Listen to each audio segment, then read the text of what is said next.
Welcome to our first video of the week. Just a reminder, we are doing 5 days, 5 marketing channels, and at least 5 optimization tips per channel.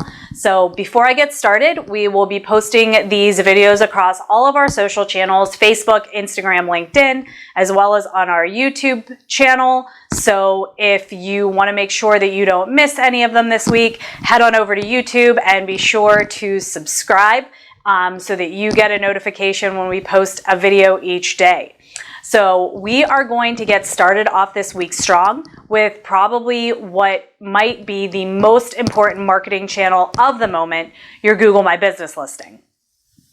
So if you've ever heard me talk about Google My Business before, you've probably heard me mention that your GMB listing is your customer's first impression. And I can't stress enough that Google is your new digital footprint. And why is that? Well, that's because Google is working to create an environment that keeps users on Google and provides all the information necessary for a searcher to learn about your business without ever having to leave Google. The result is that the volume of zero-click searches is continuing to grow quickly.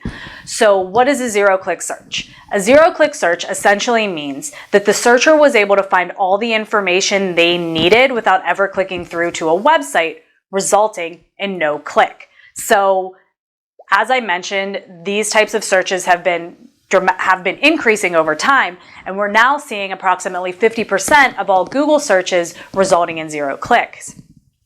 So what does that mean for your business? It means that ranking high and enticing people to click through to your website so you can sell them on your messaging might not be the most relevant strategy.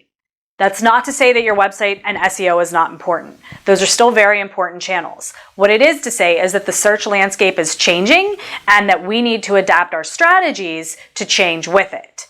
So that's where your Google My Business listing comes into play, because the majority of Google My Business listing searches are zero-click searches.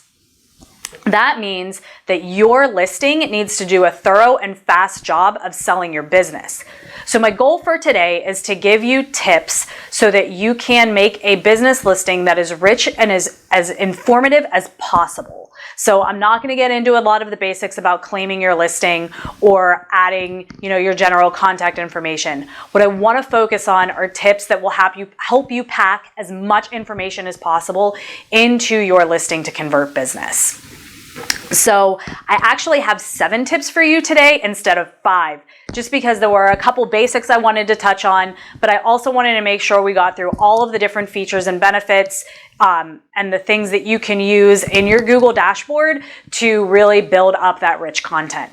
So tip number 1, this is probably one of the most basic of things that you can do, and that is to write a compelling business description with the right keywords. So here's the thing about writing a good business description. You want to write for people first. So what makes your business unique? What are the important selling points that you want somebody to know? Those are the things you need to talk about. And as you talk about that and you write for people, you will in turn start to incorporate a lot of those keywords that you need to use. So we're not going to get into a lot about keywords right now, because we're going to talk about that a lot more when we get into the topics of SEO a little bit later this week. But there are some tools out there that you can use to help determine the volume of what people are searching, not necessarily what you think they're searching. So free tools like Ubersuggest or paid tools like SEMrush help you do some of that research.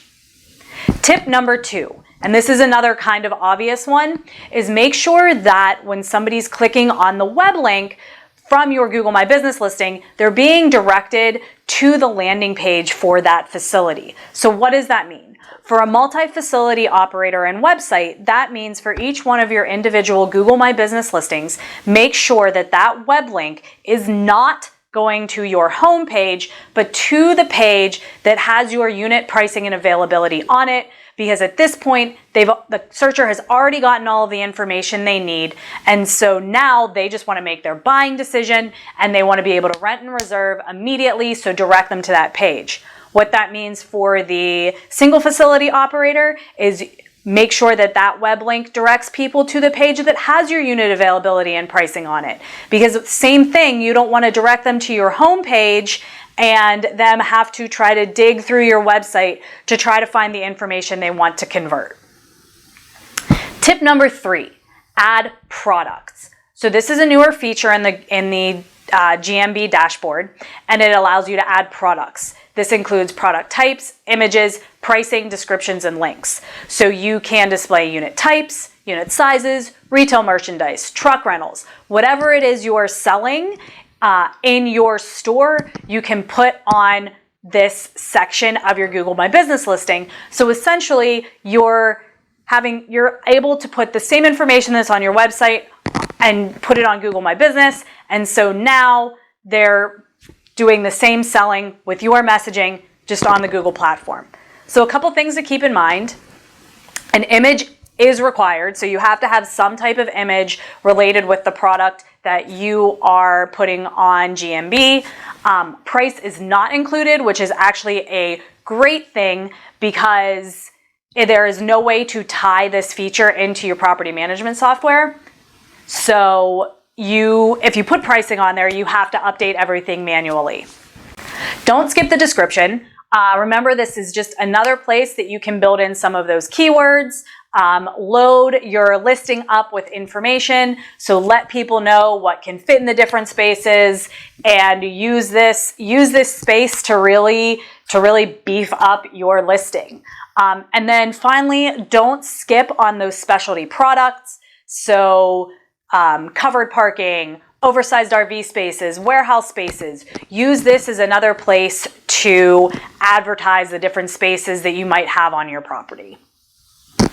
Tip number 4, use Google Posts. So Google Posts are not social posts. They are for announcements, promos, events. One thing to keep in mind, they only last about 15 days. So if you post an event that's in 2 months, that event post will stay until that event date. If you're just posting a promotion like 1 month free or free truck rentals, those posts will disappear after 15 days. So you need to make sure that you're doing this consistently, and consistency really is key. So when we've done it consistently, we have seen a pretty big increase in views even during the slow months. So when we were looking at some of the listings that we manage for our different clients, we were comparing last July 2019 to last month, February 2020, and we actually were seeing on average about a 28% increase in views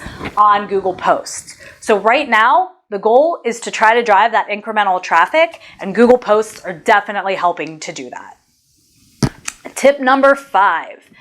Add more photos and geotag those photos. So Bright Local, a local marketing platform, recently did a study of about 4,500 different Google My Business listings and put together a comprehensive insight study.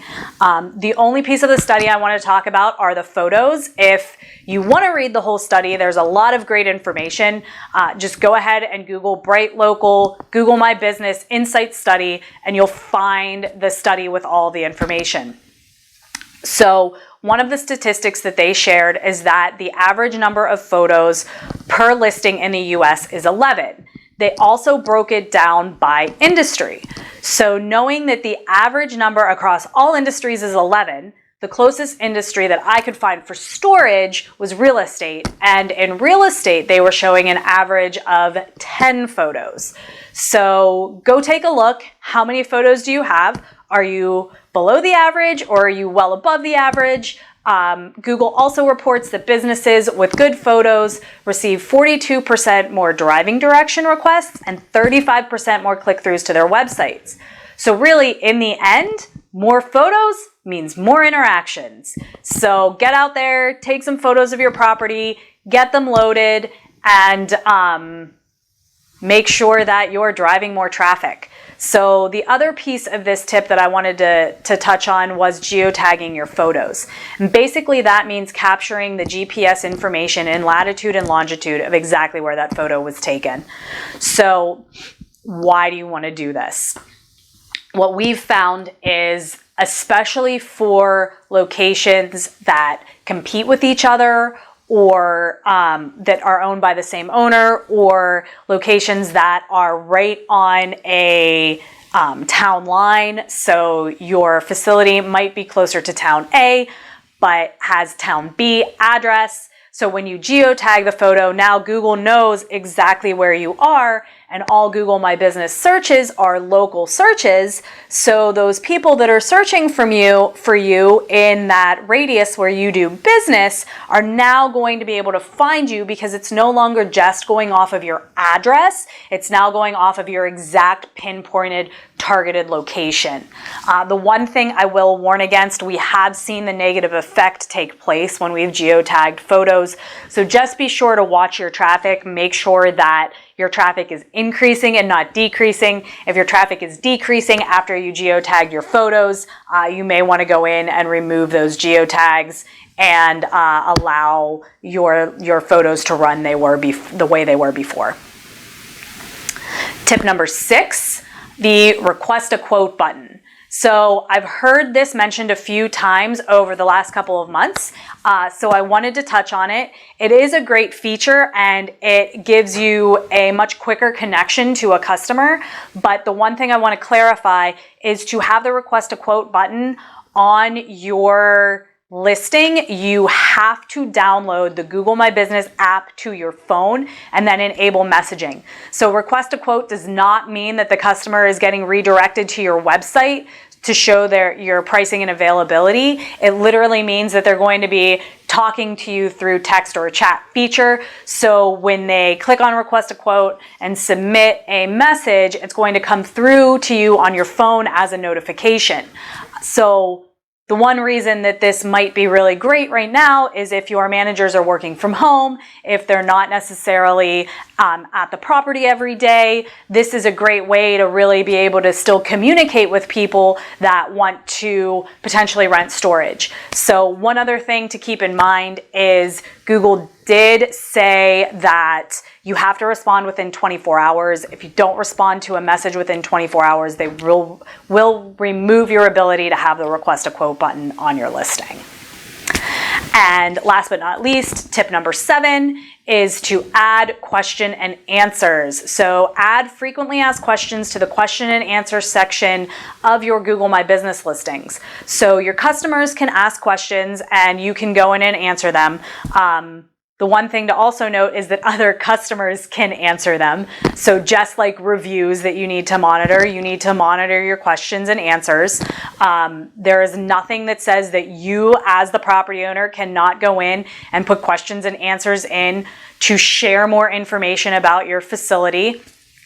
It's actually a great spot to be able to go in and do that and share some of the basic information that you want people to know. One thing I will tell you right now is that if you log into your Google My Business dashboard, you will likely not see this feature available because Google is running on a smaller staff and everybody is working from home. They have disabled a couple features for a limited amount of time. All of the features will be coming back. So just keep this in mind, keep it as a note, and know that as soon as this feature is back, start getting your frequently asked questions together that you want to share with people, and then you can add that information in as more rich content on your Google My Business listing.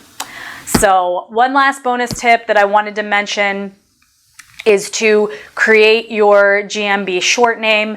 This actually ties in to the topic we are going to address tomorrow, which is reputation and review generation. So creating this short name makes it a lot easier for your customers to leave a review on Google, and we will talk about that more tomorrow. So all of the tips I shared today, all of this information is what shows up in your knowledge panel on in Google searches and on Google Maps. So it truly is your customer's first impression. Fill it with as much rich content as you can. Give your customers as much information as you can so that you are converting those searchers into actual renting customers. So before we come to the end, I also want to mention that Google My Business is not the only local business listing or citation site out there. There are many others like Yelp, Facebook, YP.com. Those are all topics for another day. If that's something you are interested in, let me know. I'm happy to discuss those with you.